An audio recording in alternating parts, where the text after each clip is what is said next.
بسم اللہ الرحمن الرحیم۔ آنریبل چیف منسٹر صاحب، محترم ریونت ریڈی صاحب، محترم ڈپٹی چیف منسٹر صاحب بھٹی وکرما صاحب، صدر پردیش کانگریس مہیش کمار گوڑ صاحب، دیگر منسٹرز،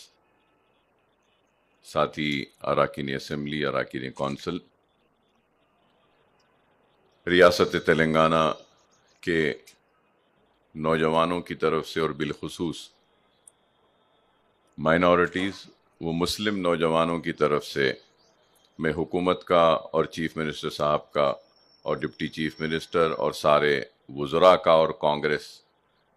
کے سارے قائدین کو مبارکباد دیتا ہوں کہ آج آپ راجیو یووا جو اسکیم ہے نوجوانوں کو روزگار دینے کے لیے، یووا وکاسم کی، اس کے لیے مبارکباد دیتا ہوں، اور ساتھ ساتھ یہ بھی ضرور کہوں گا کہ نوجوان ڈگری اور تعلیم حاصل کرنے کے بعد بھی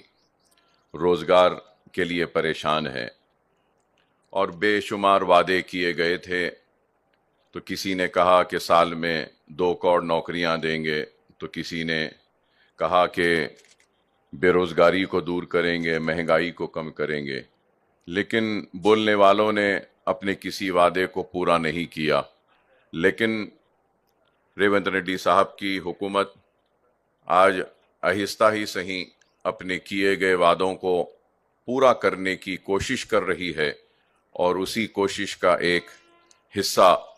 یووا وکاسم، راجیو یووا وکاسم کی اسکیم کا آغاز ہونے جا رہا ہے، جس کے لیے میں اپنی جانب سے، اپنی پارٹی کی جانب سے اور اپنے پارٹی کے صدر حیدرآباد کے رکن پارلیمنٹ نقیب ملت بیرسٹر اسد الدین اویسی صاحب کی جانب سے حکومت کو اور بالخصوص چیف منسٹر صاحب کو، ڈپٹی چیف منسٹر اور وزراء کو مبارکباد دیتا ہوں، اور یہ امید کرتا ہوں